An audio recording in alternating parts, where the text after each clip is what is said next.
श्री विठ्ठल रुक्मिणी मंदिर समितीच्या भक्त निवासाच्या कॅन्टीनमध्ये भाविकांची आर्थिक लूट सुरू आहे। अव्वाच्या सव्वा दराने खाद्यपदार्थांची विक्री होत असल्याच्या तक्रारी समितीकडे आल्या आहेत। तर कॅन्टीनमध्ये पाणी देखील विकत घेऊन प्यावं लागतं, याचाच आढावा घेतलाय आमचे प्रतिनिधी अभिराज उबाळे यांनी।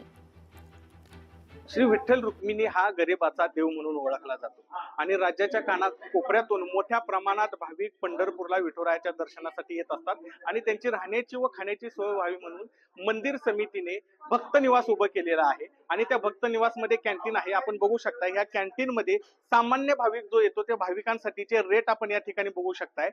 थाळी, स्पेशल थाळी आणि वृंदावन थाळी आहे। या वृंदावन थाळीचा रेट जवळपास 300 रुपये आहे आणि 300 रुपयामध्ये 2 चपाती, 2 भाजी, पनीर मसाला, राईस, पापड, शेंग चटणी, रायता आणि स्वीट असं दिलं जातं। कुठंतरी हे दर बाहेरच्या बाजारपेठेपेक्षा जास्त असल्याचा या ठिकाणी बऱ्याचदा भाविकांनी आरोप केलेला आहे, तशा तक्रारी केलेल्या आहेत। मात्र मंदिर समितीने ज्यावेळेस स्वतःकडे हे कॅन्टीन चालवायला घेतलं होतं त्यावेळेस 100 रुपयामध्ये मिळणारी थाळी आता ज्यावेळेस ठेकेदाराला हे कॅन्टीन चालवायला लिहिलं त्यावेळेस ती 300 रुपयावर गेलेली आहे। त्यामुळे कुठेतरी मंदिर समितीच भाविकांची लूट करते असा आरोप या ठिकाणी केला जातोय आणि मंदिर समितीने हे कॅन्टीन स्वतः चालवावं। जे अन्नछत्र मंदिर समिती तुकाराम भवन मध्ये चालवते त्याच धर्तीवर भक्त निवास मधील देखील कॅन्टीन मंदिर समितीने चालवावं, जेणेकरून माफक दरामध्ये भाविकांना रुचकर असं जेवण मिळेल जे त्यांच्या खिशाला परवडणार असेल, अशी मागणी आता भाविकांमधून होत आहे। कुठंतरी हा ठेका रद्द करण्याची मागणी